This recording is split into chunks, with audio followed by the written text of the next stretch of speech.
พิ่มประสิทธิภาพในการบริหารการดำเนินงานเฮ็ดให้การเฮ็ดเวียกมีประสิทธิภาพขึ้นเนาะสำหรับบริษัทใดอยากได้ระบบ GPS ระบบมาตรฐานเนาะเข้าในการบริหารติดตามรถเบิ่งว่ารถอยู่ไสไปไสแด่จอดอยู่ไสจอดจักนาทีเนาะไปเฮ็ดเวียกตามแผนตามหมงเวียกบ่เวลาไปหน้าออกจากสนามไปหน้างานเนาะสามารถติดตามได้ขี่ความไวเท่าใดไปฮอดจักโมงเนาะสามารถบริหารจัดการได้เฮ็ดให้ลูกค้ามั่นใจในเรื่องของการบริหารในเรื่องของการดำเนินงานเนาะคือมีเนาะเอามาติดตั้งให้กับบริษัทหงจวนเนาะคอนกรีตรถเพิ่นก็จำนวนหลายเนาะ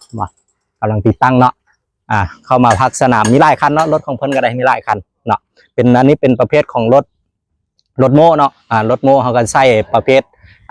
นัมเบอร์เนาะเพิ่นมีประเภทนัมเบอร์แล้วก็ป้ายทะเบียนรถแล้วก็ประเภทรถเนาะเวลาเข้าไปในระบบก็สิเบิ่งง่ายเนาะเวลารถหลายคันจังซี่เนาะอันนี้20กว่าคันเนาะเพิ่นติดตั้ง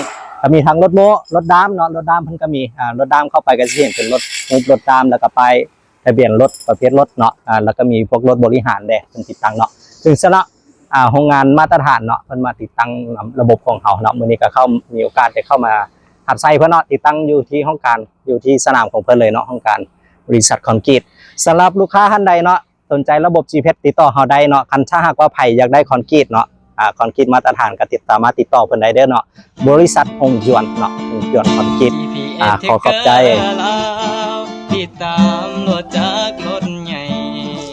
ถึงแม้นว่ารถอยู่ไสอยู่ไกลหูได้ทันตารถติดจากดับเครื่องหรือแล่นอยู่ก็บอกความไว้นำใช้งานผ่านแอปพลิเคชันโทรศัพท์มือถือหรือคอมพิวเตอร์ก็ได้เหมาะสำหรับเสียใหญ่เจทั้งหลายติดตามลูกน้องบอกว่าขึ้นเหนือลงใต้จะไปทาง